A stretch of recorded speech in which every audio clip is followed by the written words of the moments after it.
ഇന്നലെ എൻ്റെ ഒരു പഴയ ബുക്ക് ഞാൻ വായിക്കാനിടയായി. അതിൽ ആ ബുക്കിൻ്റെ പേര് love is spelled TIME. Love is spelled time.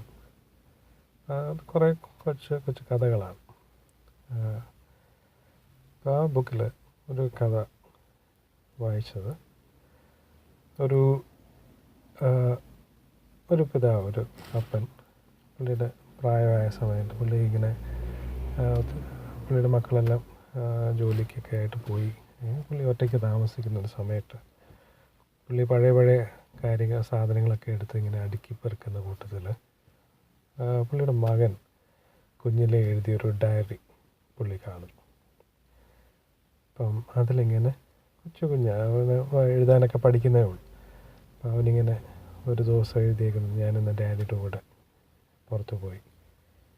പുള്ളി പെട്ടെന്ന് ആ ബുക്ക് എടുത്തുകൊണ്ട് പോയിട്ട് ആ സമയം പുള്ളി പണ്ട് മുതലേ എഴുതുന്ന ഡയറീസ് ഉണ്ട്. അപ്പം അന്ന് പുള്ളി എന്താണ് എഴുതിയെന്നുള്ളത് പുള്ളി ആ ഡേറ്റ്, പുള്ളിയുടെ നല്ല എക്സിക്യൂട്ടീവ് ടൈപ്പ് നല്ലൊരു ഡയറിയും, ഈ കുഞ്ഞിൻ്റെ ആണെങ്കിൽ അവൻ എഴുതാൻ പഠിക്കുന്നേ ഒരു എല്ലാം അങ്ങ് അവൻ്റെ കുത്തി വരച്ച പോലുള്ള എഴുത്തും ഒക്കെ ആയിട്ട് രണ്ടുപേരും രണ്ട് ഡയറിയിലെ ആ ഡേറ്റ് പുള്ളി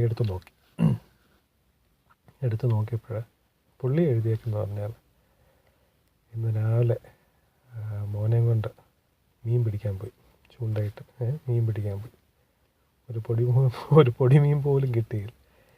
ഒരു ദിവസം മൊത്തം വേസ്റ്റായി. പുള്ളി അപ്പം പിന്നെ ആ കുഞ്ഞ് എഴുതിയത് നോക്കി. കുഞ്ഞ് എഴുതിയേക്കുന്നത്, ഇന്ന് ഞാൻ ഡാഡിയുടെ മീൻ പിടിക്കാൻ പോയി, എന്ത് നല്ല ദിവസമായിരുന്നു, ഐ റിയലി എൻജോയ്ഡ് ഇറ്റ്. ഒന്നാലോചിച്ച് നോക്കിയേ, ആ കുഞ്ഞ് സന്തോഷം കണ്ടെത്തിയ വിധവും അപ്പൻ്റെ ആ ഒരു സ്റ്റേജ് ഓഫ് ലൈഫ് എന്ന് പറയുന്നത് എപ്പോഴും അങ്ങ് ആങ്ഷ്യസ് ആണ് അല്ലേ. എന്തെല്ലാം നമ്മൾ ഉണ്ടാക്കുന്നുണ്ട്, എന്തെല്ലാം നമുക്ക് കിട്ടുന്നുണ്ട്, എന്തെല്ലാം നമ്മൾ നേടുന്നുണ്ട്, അത് മാത്രമാണ് പുള്ളിയുടെ പേഴ്സ്പെക്റ്റീവ്. ആ കുഞ്ഞും അത് തന്നെയാണ്, ആ കുഞ്ഞും നേട്ടങ്ങൾ തന്നെയാണ് നോക്കിയത്. പക്ഷേ ആ കുഞ്ഞിൻ്റെ നേട്ടം എന്ന് പറയുന്നത് ആ അപ്പൻ്റെ സാമീപ്യമായിരുന്നു. പല ബന്ധങ്ങളും അങ്ങനെ തന്നെയല്ലേ, ഭർത്താവും ഭാര്യയും തമ്മിലുള്ള ബന്ധം ഒന്നാലോചിച്ച് നോക്കി. ആദ്യമേ കല്യാണം കഴിക്കുന്ന സമയത്തൊക്കെ കൂടുതൽ സമയം അങ്ങോട്ടും ഇങ്ങോട്ടും സ്പെൻഡ് ചെയ്യാൻ ടൈം കണ്ടെത്തുന്നു. പിന്നീട് എപ്പോഴോ അത് നഷ്ടപ്പെടുന്നു. നമ്മൾ വിചാരിക്കുന്നു അങ്ങോട്ടും ഇങ്ങോട്ടും നമ്മളെ ഇഷ്ടപ്പെടുന്നുണ്ട്, നമ്മളങ്ങോട്ടും ഇഷ്ടപ്പെടുന്നുണ്ടെന്ന് നമ്മൾ അറിയുന്നുണ്ട്. ഞാൻ ഈയിടെ ഒരാളോട് സംസാരിച്ചത്, നമ്മൾ കല്യാണം കഴിച്ച് 15 അല്ല 20 വർഷമായെന്ന് പറഞ്ഞാലും നമ്മുടെ ഭാര്യയോട് അല്ലെങ്കിൽ ഭർത്താവിനോട് ഐ ലവ് യു എന്നുള്ളത് പറയണം.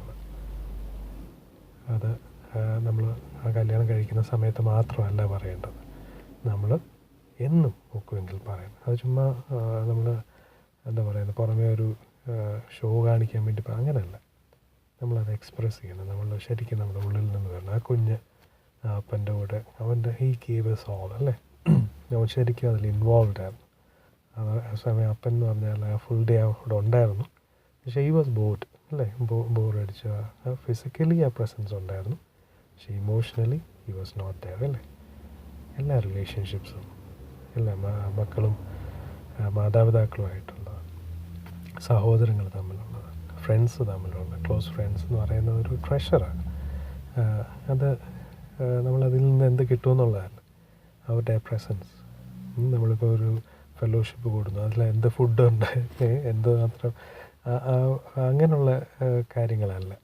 അതൊക്കെ നല്ലത് തന്നെ. പക്ഷെ അതിനേക്കാളും കൂടുതൽ നമ്മൾ ആ നല്ല ഫെലോഷിപ്പ്, ബന്ധങ്ങളുടെ നമ്മുടെ ടൈം നമ്മൾ കൊടുക്കുകയും ആ ടൈം അവർ തരുന്ന നമ്മളെ അപ്രീഷിയേറ്റ് ചെയ്യുകയും എല്ലാം നമ്മൾ ചെയ്യണം.